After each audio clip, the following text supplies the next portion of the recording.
할렐루야. 오늘은 퀴즈로 오늘 말씀을 시작하도록 하겠습니다. 여러분 대답해 보십시오. 세상에서 가장 어렵지만 세상에서 가장 손쉽게 바꿀 수 있는 것이 있다면 뭘까요? 어렵긴 하지만 가장 손쉽게 바꿀 수 있는 것이 있다면 내 생각입니다. 왜냐? 나만 마음 먹으면 되니까.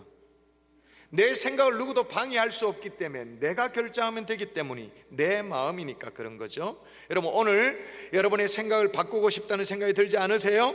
늘 한다는 얘기가 안 된다, 못한다, 나는 할 수 없다, 해봐도 소용없다, 그런 부정적이고 냉소적인 말만 그런 하던 자리에서 떨쳐 일어나서 하나님이 은혜 주시면 나는 할 수 있다, 오늘 좋은 일이 일어날 거야, 그런 긍정의 사람이 되었으면 좋겠다라는 그런 생각 들지 않습니까? 여러분, 오늘 말씀 듣다가 변화가 일어나는 주일 될 수 있기를 주 예수 이름으로 축원합니다. 몇 년 전에 있었던 일이에요. 랜디 포시라는 교수가 마지막 강의라는 The Last Lecture라는 책을 써서 우리 사회에 아주 많은 반향을 일으켰습니다. 랜디 교수는 미국의 카네기 멜론 대학의 교수, 아주 명망 있는 교수였습니다. 근데 어느 날 갑자기 암 중에 말이에요, 가장 그 고약한 암이 췌장암 아니겠습니까? 췌장암 선고를 받게 되어졌어요. 47의 비교적 젊은 나이에 6개월밖에 살지 못한다는 사형 선고를 받게 돼요. 청천벽력 같은 그런 선고였죠. 그런데 그는 생각을 바꿉니다. 아까도 말한 것처럼 가장 어렵지만 쉽게 바꿀 수 있는 게 생각을 바꿉니다. 오히려 긍정적으로. 자신에게 췌장암이 걸렸다, 생겼다라는 걸 알고 의사에게 물어봅니다. 얼마나 살 수 있겠습니까? 라고 의사에게 물어보니까 의사도 이 랜디 교수에게 협조해 도와줘요. 환하게 웃으면서 뭐라고 대답하냐면, 의사가 앞으로 6개월 동안은 건강하게 살 수 있습니다. 보통 어떻게 돼요? 6개월 밖에 살 수 없습니다가 아니라 의사가 대답을 어떻게 하냐? 6개월 동안은 건강하게 살 수 있습니다 라고 대답을 해주는 거예요. 랜디 교수도 말이에요, 절망적인 상황을 얼마나 긍정적으로 받아들이냐면, 나는 6개월밖에 못 사는 사람이 아니다. 즉 교통사고라든지 심장마비라든지 갑자기 죽는 사람이 많은데 갑자기 죽지 않고 가족과 함께 6개월이나 살 수 있는 시간적 여유를 주셨으니 얼마나 감사한가. 완전 생각이 다른 거죠. 6개월이나 살 수 있게 되었으니, 가족과 함께 마무리할 수 있게 되었으니 얼마나 감사한가. 그리고 그는 실제로 그 짧은 6개월 동안 교수니까 강의를 하지 않습니까? 더 열정적으로 학생들에게 강의합니다. 부지런히 책도 씁니다. 그리고 죽음을 앞둔, 얼마 앞둔 그 상태에도 아내에게 생일 축하 노래까지 이제 불러줍니다. 그리고 랜디 교수가 하는 말이 이런 거죠. 이 가게가 몇 시에 문을 닫습니까? 라고 물어보면 보통 사람들은 대부분 예를 들면 8시에 문을 닫으면 8시에 문을 닫습니다 라고 그렇게 대답하는데, 그렇게 하지 말라는 거예요. 왜 그렇게 하냐는 거예요. 긍정적으로 어떻게 해요? 이 가게는 저녁 8시까지 문을 엽니다. 8시에 닫습니다가 아니고 8시까지 엽니다. 그렇게 하는. 안경을 왜 쓰냐고 묻는다면 보통 사람은 눈이 잘 안 보여서 씁니다 그렇게 말을 하는데, 그렇게 하지 말라는 거예요. 안경을 왜 썼느냐? 잘 보기 위해서 썼습니다. 그렇게 하라는 거예요. 작은 차이지만 이런 내용들을 마치 유언을 남기다시피, 자기 자녀들에게 유언을 남기다시피 쓴 책이 마지막 강의라는 The Last Lecture라는 그 책이 우리 사회에 아주 많은 영향력을 미쳤죠. 여러분, 왜 이렇게 긍정의 습관이 중요하냐면, 직장인 400명을 대상으로 조사를 했습니다. 통계 분석을 했습니다. 부정적인 사람과 긍정적인 사람을 분류를 했습니다. 여러분, 그 사람이 부정적인 사람이냐 긍정적인 사람이냐, 이거는 설문조사하면 금방 나옵니다. 제가 지난 금요일에 설교 때 잠깐 맛보기로 했습니다만 몇 가지 끄적끄적 해보면 대부분 한 5분 10분 만에 그냥 바로 나옵니다. 부정적인 사람과 긍정적인 사람 나옵니다. 그런데 긍정적인 사람으로 분류되는 사람, 직장인 400명을 대상으로 조사했는데 부정적인 사람보다 업무 능력이 똑같은 조건인데, 똑같이 공부했고 똑같은 보직이고, 그런데 업무 능력이 창의력을 발휘하는 게 거의 2배 이상의 효율을 보이다는 거예요. 다시 말해서 긍정적인 사람은 소모적으로 인생을 살지 않는 거예요. 생산적으로 살더라는 거예요. 제가 이렇게 얘기해도 여러분이 별로 땡기지가 않죠. 왜냐하면 오늘날 현대인들은 이 효율성에 너무너무 지친 사람들이니까. 완전 사람들의 능력을 이렇게 쏙쏙 빼먹는 것이 생산성 고치라든지 이런 부분에 우리는 좀 질린 사람들이니까 별로 감동이 되지 않을 거예요. 근데 요 얘기를 들으면 생각이 좀 달라질 거예요. 하버드 대학의 건강심리학자 로라 쿱상키라는 이 사람이 긍정의 습관과 긍정의 사람에 대한 연구 발표를 했는데 이 데이터가 정말 방대합니다. 1300명을 대상으로 조사를 해요. 1300명. 굉장하죠?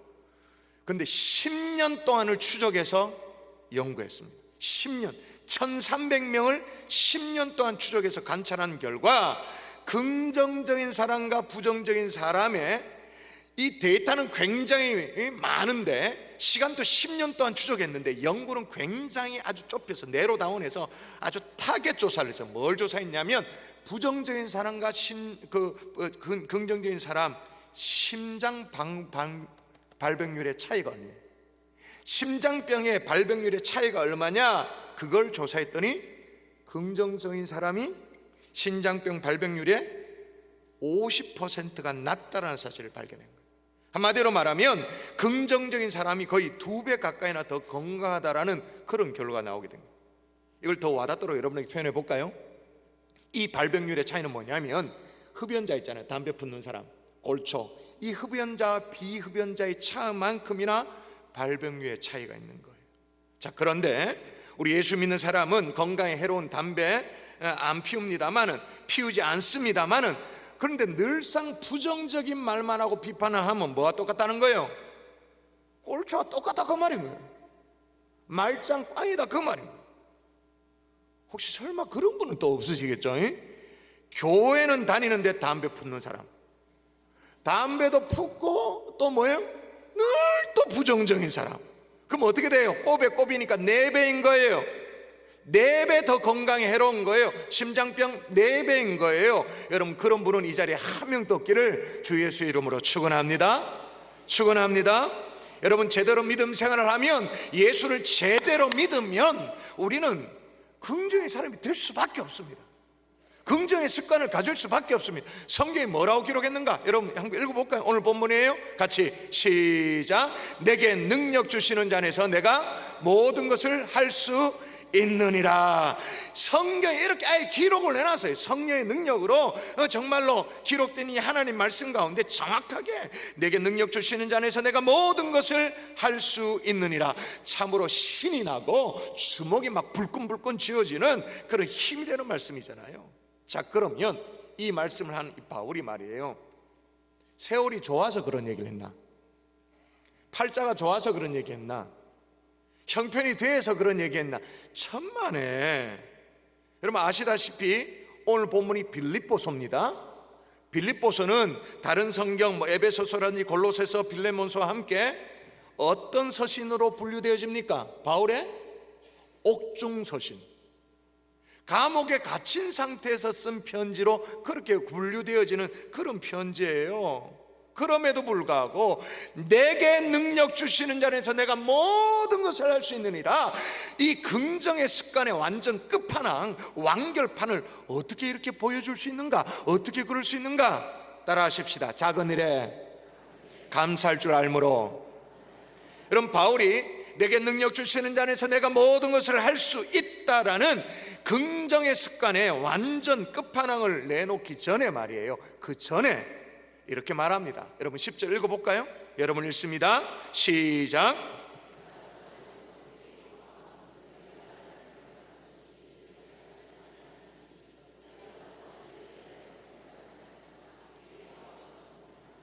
예, 지금 어떤 내용이냐면 바울과 빌립보 교회 성도들 간의 관계를 좀 설명해 주는 그런 대목이에요.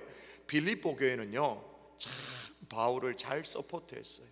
정말로 바울의 선교 사역을 가는 곳마다 도왔고요, 데살로니가 가면 데살로니가, 마케도냐 가면 마케도냐, 지역을 옮길 때마다 관심을 보이고 또 선교 헌금을 보내서 서포트하고 그렇게 했었어요. 그런데 이제 복음을 전하던 이 바울이 애매하게 몰려가지고 죄수의 신분으로 로마까지 온 거예요. 옥에 갇힌 거예요. 그런데도 불구하고 빌립보 성도들이요 이 바울을 나몰라라 하지 않아. 내팽개치지 않아. 그리고 또 얼마 안에 헌금을 모아가지고 십실반으로 모았겠죠. 그걸 모은 걸 가지고 에바브로디도라는 아주 충성스러운 일꾼을 그 손에 맡겨서, 그래서 바울 손에 전달되어지도록 그렇게 한 거예요. 여러분, 오늘 바울이 이게 너무너무 고마워가지고 오늘 본문에 내가 주 안에서 크게 기뻐한다 그렇게 말하고 있는. 그러므로 내게 능력 주시는 자에서 내가 모든 것을 할 수 있다라는 것이 정말 대단한 말씀인 것 같지만 그 시작은 굉장히 평범한 거예요. 상대방의 작은 배려에도 보살핌에도 절대 가벼운 걸 여기지 않고, 그걸 당연한 걸로 여기지 않고 진심으로 감사할 줄 아는 그 마음에서부터 오늘 출발하게 되어지는 거죠. 여러분, 작은 일에도 감사할 줄 아는 진짜 긍정의 사람, 감사의 사람이 될 수 있기를 주 예수 이름으로 축원합니다. 축원합니다. 근데 여러분, 여기에 작은 일에 감사한다 이 말은 일 자체가 작기에 작은 일이기에 그 작은 일에 감사한다라는 그런 뜻만 있는 게 아니에요. 뭐에 감사한다는 말이 있냐면 10절을 다시 보면 내가 주 안에서 크게 기뻐함은 너희가 나를 생각하던 것입니다. 나를 생각해준 뭐가 감사하다는 말이에요. 지금 가져온 돈보따리가 아니고 나를 생각해준 그 마음, 사역자를 기억해주는 그 마음, 잊지 않고 관심을 기울여주는 그 마음, 그 배려하는 그 마음. 여러분, 사실 빌립보 교회가 사도 바울에게 선교 헌금을 보냈습니다만은 돈의 액수가 얼마인지는 잘 몰라요. 그러나 뭐 그게 많았겠어요? 십실반으로 모았는데. 그래, 액수와 상관없이 바울은 그 마음에 지금 감동하고 있는 거죠. 그죠? 몇 주 전에 있었던 일이에요. 특별 새벽 부흥회를 마치고 특세 좀 몇 주 전에 있었잖아요. 주중에 있었던 일인데 우리 장로님 한 분께서 주중에 헌금은 장로님이 이제 케어를 하시는데 그 헌금 봉투 이걸 그냥 스쳐 지나갈 수 없어가지고는 헌금의 사연이 담겨져 있는 그 사진, 그 헌금 봉투를 사진을 찍어가지고 올려주신 거예요. 한번 보여주세요. 이런 봉투예요. 사연이, 기도 제목이 보입니까? 제가 한번 읽어볼게요. 모래와 같은 나를 오직 십자가의 은혜로 진주 삼아주시고, 그 당시에 특세 때 우리가 은혜 받은 메시지가 진주라는 메시지였잖아요. 그 얘기를 하는 거죠. 진주 삼아주시고 대학 공부의 길을 열어주신 것 감사드립니다. 첫 장학금 전액을 드립니다. 남은 기간 공부 잘할 수 있는 환경과 총명과 재능 주실 줄 믿고 또한 감사드립니다. 4년의 배움을 통해 주님 쓰시기에 합당한 더 나은 진주의 모습으로 영광 돌리며 쓰임받게 되기를 소망합니다 라고 하면서 예물을 드린 거예요. 이 사연을 그냥 보낼 수 없어가지고 장로님이 사진을 찍어서 올리고는 장로님께서 댓글을 이렇게 달았어요. 눈물 나는 아름다운 헌금 이야기. 또 어떤 장로님이 그걸 보고 또 댓글을 이렇게 달았어요. 성도들의 믿음이 직분자보다 더 크고 헌신적인 우리 교회 정말 멋집니다. 제가 부끄러워집니다. 저도 같은 마음이에요. 헌금의 액수가 중요한 것이 아니고 뭐 때문에? 그 마음 때문에. 여러분, 받은 바 은혜가 있으신가요? 누구로부터라도 작은 호의라도 받으셨나요? 그 마음을 헤아릴 수 있기를 바랍니다. 하다못해 누구로부터 수박 한 덩이라도 쪼개라도 얻어먹어요? 하다못해 무슨 날이라고 돌리는 떡 한 쪼개라도 얻어먹어요? 여러분, 그 흐르는 떡고물만 쳐다보고 있으면 우리는 짐승이지, 돼지지, 사람이 아니지. 뭘 봐야 되는 거예요? 그 너머에 그 마음. 누구로부터 전화 한 통을 받았어요? 안부 전화를 받았어요? 문자를 받았어요? 어떻게 해요? 그 마음을 헤아리고 감사할 줄 아는 거죠. 여러분, 일전에 제가 한번 소개한 적이 있는데 우리 마음을 참 따뜻하게 해주는 동화 작가가 한 분 계시죠. 정채봉 씨라고. 그분이 쓴 내 가슴 속 램프란 책에 이런 시가 있어요. 이게 시라고 썼는데 어쩌면 산문처럼 느껴지는 시인데, 마음을 찍는 사진기라는 제목의 시입니다. 마음을 찍는 사진기. 자, 읽어드릴게요. 어느 마을 시장에 사람의 마음을 찍는 사진기가 있었습니다. 그런 신통방통한 사진기가 있었는가 봐요. 어떤 유명한 정치가를 찍었더니 돈다발이 찍혔습니다. 돈 많은 사장님을 찍었더니 술과 여자가 찍혀 나왔습니다. 어떤 남자는 늑대가 찍혀 나왔고 어떤 여자는 여우가 찍혀 나왔습니다. 그러다 어느 날 이 시장에 얼굴이 험상궂게 생긴 사나이가 나타났습니다. 사람들은 생각했습니다.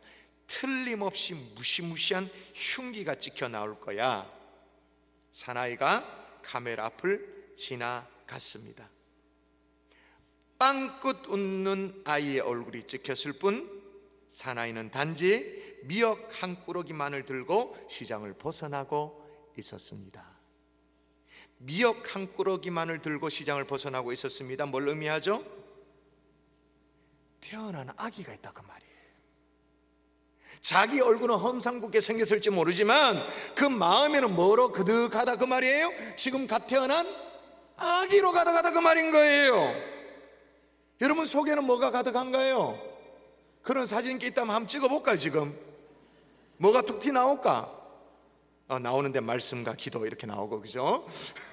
하나님 이렇게 나오고, 우리의 마음밭이 뭐로 가득한가, 어떤 것들이 들어와 있는가. 여러분 작은 일에도 감사할 줄 아는 그런 마음들로 여러분의 마음을 채울 수 있기를 주 예수 이름으로 축원합니다. 여러분의 마음을 누가 채울까요? 여러분이 채우죠. 누가 채웁니까? 내 자신이 채우는 거잖아요. 이제 알고 보니까 성경이 말하는 긍정이 세상이 말하는 긍정적인 사고방식, 적극적인 사고방식, 이거와 다르다는 거 아시겠죠? 작은 일에도 감사할 줄 아는 진짜 긍정의 사람이 될 수 있기를 주 예수 이름으로 축원합니다. 자, 또 하나 긍정의 습관을 어떻게 가질 수 있는가 따라 하십시다. 자족할 줄 알므로. 자, 바울이 내게 능력 주신 자는 내가 모든 것을 할 수 있다라고 감히 어떻게 이렇게 말할 수 있었는가? 그 이유가 12절에 나옵니다. 자, 보세요. 제가 읽어볼게요. 나는 비천에 처할 줄도 알고 풍부에 처할 줄도 알아. 모든 일 곧 배고픔과 배부름과 배고픔과 풍부와 궁핍에도 처할 줄 아는 일체의 비결을 배웠노라 라고 말합니다. 나는 비천에 처할 줄도 안다 그렇게 말합니다. 이 비천이 뭐냐? 이 우리가 이제 한글로 적혀있는 이 비천, 그와는 좀 의미가 좀 달라요. 이 비천의 의미가 뭐냐면 그게 뭐 내부적인 이유든 외부적인 이유든 간에 자기 자신을 떠받치고 있는 게 있잖아요. 떠받친 거. 저도 지금 이 강대상 마루가 떠받치고 있으니까 제가 이 자리에 서 있는 거 아니겠습니까? 그죠? 근데 여기 비천이라는 말은 떠받치는 게 없는 거예요. 푹 꺼지는 거. 그냥 내 자신을 서포트해주고 지지해주는 게 없이 그냥 푹 빠지는 거예요.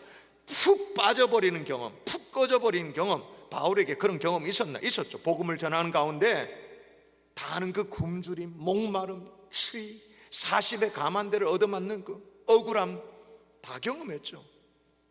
반대로 바울은 또 나는 풍부에 처할 줄도 안다 그렇게 말합니다. 이 풍부의 의미는 원어적인 의미가 그렇다는 말이에요. 우리의 필요가 있습니다. 그 필요가 채워집니다. 그걸로 끝나는 게 아니라 우리의 필요가 채워지는 것 이상의 넘치는 것들을 풍부라고 말하고 넘치도록 채워지는 거예요. 근데 중요한 건 뭐냐? 풍부든 간에 비천이든 간에 나는 이걸 다 관통하는 뭔가를 깨달았다라는 거예요. 그게 뭐라고요? 일체의 비결을 배웠다 그렇게 말합니다. 오늘 우리가 가지고 있는 한글 성경에는 일체라고 두 글자로 너무 간단하게 끝나요. 근데 원어는 그렇지가 않아요. 헬라어 원어는 어떻게 되어 있냐면 엔 판티 카이 엔 파신이라고 좀 길게 적혀져 있어요. 앞에 있는 엔 판티라는 말은 모든이라는 의미인데 단수의 개념이 있습니다. 그리고 여러분이 봐도 좀 읽을 수는 있겠죠. 카이라는 이 단어는 and라는 의미입니다. 그리고라고. 그리고 엠파신이라는 이 말은 뭐냐? 모든의 의미인데 이건 또 복수의 의미가 있습니다. 무슨 뜻이냐? 경상도 사투리로 막하다 이 말이에요. 모조리 다 그 말이에요. 바울이 얼마나 철저하게 이 몽땅 다라는 이 얘기를 하고 싶어 했냐면 영어 성경에는 우리는 일체라고 간단하게 적혔지만 또 이렇게 적혔어요. 영어 번역에 보면 in any and every situation. 그러니까 any와 every가 같이 딱 만나고 있어요. 이게 무슨 얘기냐? 하나하나에 다 적용할 수 있는, 하나하나에 다 적용할 수 있는 그런 일체의 비결을 배웠다 그 말입니다. 근데 그렇게 배운 비결이 뭐냐? 자, 일체의 비결을 배웠다고 말하는데, 여러분 자막 한번 보실까요? 일체의 비결을 배웠노라 라고 말하는데 또 뭘 배웠다고 말합니까? 나는 자족하기를 배웠노라 그렇게 말합니다. 결론이 어떻게 되어집니까? 일체의 비결이 뭐라는 말이에요? 자족. 따라 하십시다. 자족이 일체의 비결이다. 바울이 이걸 깨닫고 나니까요, 풍부에 처해서 막 그래도 막 교만해지지 않고, 비천해져서 막 지하실 지하 10층까지 막 까내려가고, 그래도 낙심하지 않고 일체의 비결을 배우고 나니까 이게 너무 신기한 거예요. 너무 신기해서 바울은 학자지 않습니까? 성경에 유일하게 한 번 기록된 단어를 딱 끄집어서 딱 사용합니다. 오늘 본문에 사용합니다. 한 번 딱 기록된 단어를 사용하는데, 이게 우리는 너무 평범하게 자주 사용하는 단어에서 이게 감동 있게 느껴지지가 않아요. 그게 뭐냐? 비결, 시크릿이라는 단어를 사용합니다. 이게 너무너무 신기하니까, 풍부든 비천이든 이게 아무 상관이 없는 그 자족의 그 비결, 시크릿이라는 그 단어를 사용하고 있는 거예요.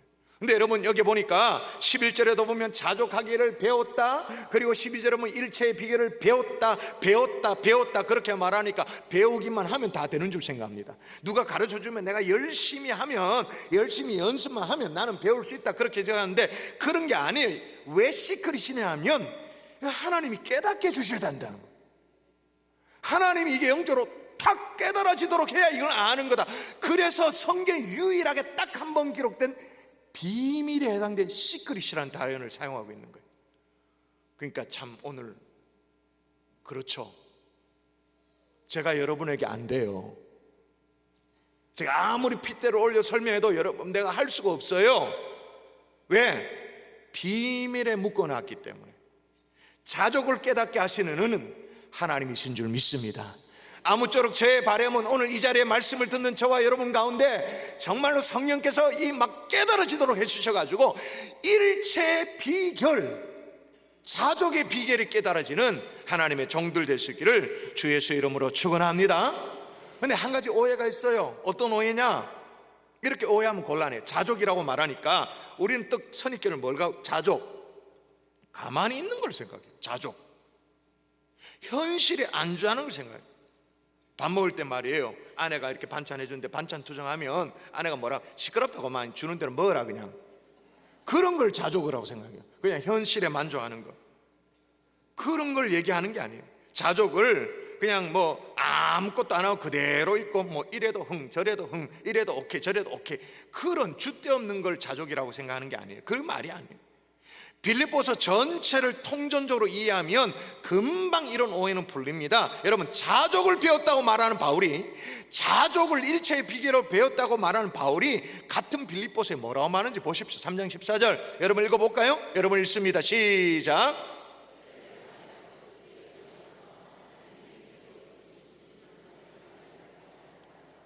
부름의 상을 위하여 달려가노라 그렇게 말합니다. 여기가 조사오니 하고 주저앉는 게 아니에요. 빌립보서 4장 4절에 보면 주 안에서 항상 기뻐하라, 내가 다시 말하노니 기뻐하라, 의지적으로 기뻐하는 것까지. 자족이 현실에 안주하는 것이 아니에요. 내일의 사명과 내 삶의 목표를 향해서 달려가는 것입니다. 더 나은 삶을 위해서 애쓰는 거예요. 노력하는 거예요. 근데 그 속에서 기쁨을 찾는 거예요. 감사를 찾는 거예요. 근데 이 자족이요, 잘 안 됩니다. 잘 안 돼. 왜 잘 안 되냐? 우리 속에 있는 욕심 때문에. 어느 나라에요, 남편감을 파는 백화점이 있대요. 그런 백화점이 문을 열었대요. 난 기분이 나빠가지고, 왜 남편감을 파냐? 아내감을 파는, 신부감을 파는 모르겠는데 하여튼 남편감을 파는 백화점이 문을 열었대요. 이 백화점에 가면 마음대로 이제 남편감을 골라가지고 돈 주고 사면 되는 거예요. 근데 대신 규정이 하나 있대요. 그건 뭐냐? 이렇게 1층 2층 쭉 있으면 거쳐갔던 층으로 바꿔할 수는 없는 거예요. 되돌아갈 수는 없는 그런 룰이 있대요. 그래서 미혼 여성 2명이 꿈에도 그리던 남편을 살려고 이제 그 백화점에 들어갔습니다. 1층에 문을 열고 쫙 들어갔는데 이제 남편감들이 쫙 진열되어 있는 거예요. 벌써 기분 나쁘다, 그죠? 남자들은 진열 쫙 돼 있는데 1층에 보니까 직업이 괜찮아. 그러니까 직업이 괜찮다는 말은 돈 잘 번다 그 말이잖아요. 그리고 와, 아이들을 좋아하는 남자들이 쫙 진열돼 있는 거예요. 오, 괜찮네. 그러면서 1층이 이 정도면 한 층도 올라갈 볼 필요가 있겠다고 생각해서 2층으로 딱 올라갔습니다. 근데 이게 누적이 되는 거예요. 자, 2층에 딱 올라가 보니까 돈 잘 벌 뿐만 아니라 아까 1층에 있었던 아이를 좋아할 뿐만 아니라 거기다가 잘생겼어. 우와, 너무너무 좋은 거죠. 우와, 여기서 멈출 수 없다. 3층에 올라갔습니다. 3층에는 이게 또 계속 쌓입니다. 돈 잘 벌고 아이들 좋아하고 아주 잘생겼고. 자, 아내들이요, 여자분들이요, 뭐 할까요? 뭐 하면 되게 집안일도 잘해주고 이런 남자들 쫙, 우와, 막 흥분돼가지고 4층으로 또 올라가는데 또 쌓입니다. 이게 계속 누적됩니다. 돈 잘 벌고 아이 좋아하고 집안일도 도와주고 마지막 또 뭐까지? 로맨틱하기까지 해. 찌릿찌릿한 거예요. 막 와, 봐요. 와, 그런 남자. 우와, 맙소사. 4층 이 정도면 5층은 완전 날아가겠다 싶어서 5층에 딱 올라갔습니다. 문이 닫혀 있었습니다. 그리고 안내문에 이렇게 적혀 있었습니다. 5층은 비어 있음. 만족을 모르는 당신, 출구는 왼쪽에 있으니 계단을 따라 쏜살같이 백화점을 떠나시오. 랍비 시몬은 이렇게 말합니다. 평생 동안 나는 한 번도 사슴이 무화과를 말리는 걸 보지 못했다. 사슴이 무화과를 말리는 걸 보지 못했다 그 말이에요. 사자가 물건을 운반한 걸 보지 못했고 여우가 장사하는 것을 보지 못했다. 그러나 그들은 염려 없이 먹고 산다. 만일 나를 섬기기 위해서 창조된 그들이 걱정 없이 먹고 산다면 창조주를 섬기기 위해 창조된 나는 얼마나 더 걱정 없이 하나님께서 먹이시고 입히시겠는가. 그러나 나는 염려함으로 내게 이미 있는 것까지 부패하게 만들어버렸다. 나는 염려함으로 내게 이미 있는 것까지도 부패하도록 만들어버렸다. 여러분, 하늘이 무너지는 일이 있나요? 남편이 원치 않게 실직을 당했나요? 건강에 어려움이 왔나요? 근근히 아이 등록금을 마쳤는데 벌써 방학 시즌이 돼서 2학기 등록금을 벌써부터 걱정해야 되는 그런 때가 됐어요.